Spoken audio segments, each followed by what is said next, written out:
Welcome to This Explainer. I am absolutely thrilled you're here today because, well, we're looking at something incredibly special. It's visually stunning and honestly, surprisingly simple. We are going to master Bua Loy.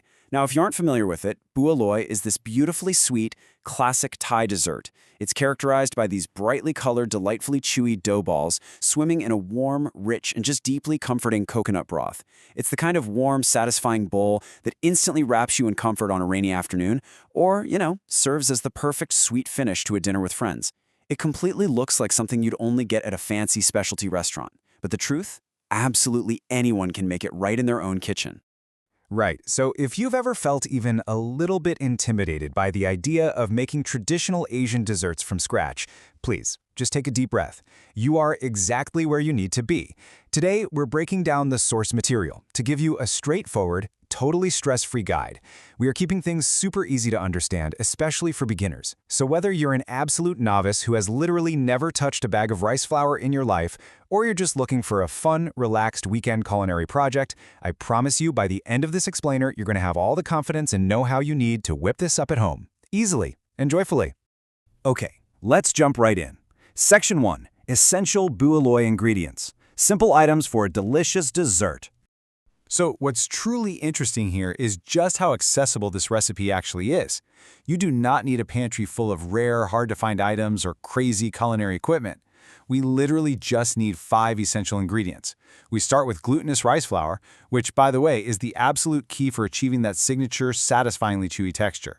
Then we have coconut milk to serve as our rich, creamy base. You'll also need your choice of food coloring to give the dessert its famous, vibrant look. And finally, grab some sugar to sweeten things up exactly to your liking and some plain water. That is the whole shebang. With just these everyday basics, we are going to create both the colorful dough and the sweet coconut broth. Moving right along to Section 2, shaping the sweet dough, mixing and rolling. Let's walk through this process step by step. First off, you're going to want to divide your glutinous rice flour equally into separate bowls, basically dedicating one bowl for each distinct color you plan to make. Next, you just mix your chosen food coloring directly into your water and then pour that vibrantly colored water right into the flour. Now the fun part. Just get your hands in there. You really want to mix and knead it well until it fully comes together to form a smooth, pliable dough. It should feel sort of like soft clay. Once your dough is perfectly mixed, pinch off small pieces and roll them between your palms into round little balls. Keep in mind, you want to make sure they are quite small and bite-sized. That way, they're delicate and super pleasant to eat in a single spoonful later on. Now pay close attention to this next part because this is the absolute crucial pro tip for any beginner. Working with glutinous rice flour can sometimes be, well, a little tricky because it really loves to stick to itself. And the absolute last thing you want is a giant fused clump of dough. So here's the trick. Dusting your finished, rolled balls with a little bit of dry glutinous rice flour is the ultimate secret to preventing them from sticking together. It acts like this invisible protective barrier, keeping your perfectly rolled little dough balls completely separated while they wait on the tray to be cooked. Do not skip this step, guys. It is a real game changer and will save you so much frustration. All right, Section 3, the boiling process, cooking the Bua Loy. Okay, so our dough is beautifully shaped, safely separated thanks to our dusting trick, and looking basically like an array of colorful marbles.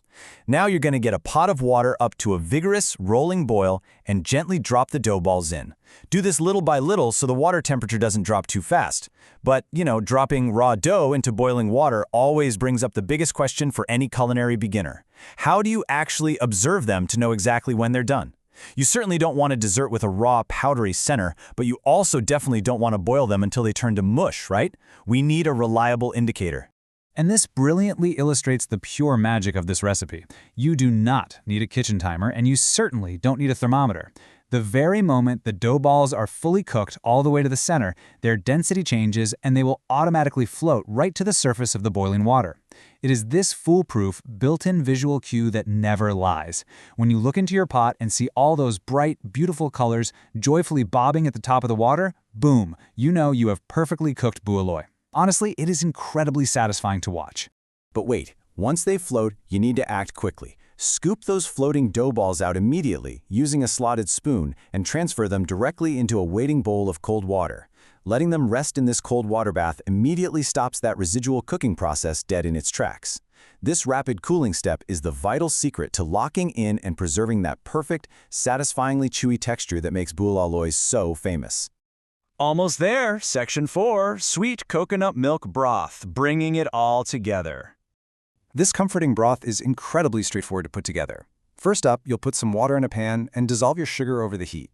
The brilliant thing here is that you can add as much or as little sugar as you prefer. Tailor the sweetness entirely to your own personal taste. Keep stirring until that sugar is completely dissolved. Then, stir in your rich, fragrant coconut milk. You can even add just a splash more water if you like it slightly thinner. Bring the whole mixture to a gentle, bubbling boil. And finally, rescue your resting dough balls from their cold water bath and drop the fully cooked Bua Loy directly into that hot, aromatic coconut broth. And literally just like that, the magic is complete. All you need to do now is gently scoop the warm, colorful dessert into a serving bowl. Take a second to appreciate what you made here.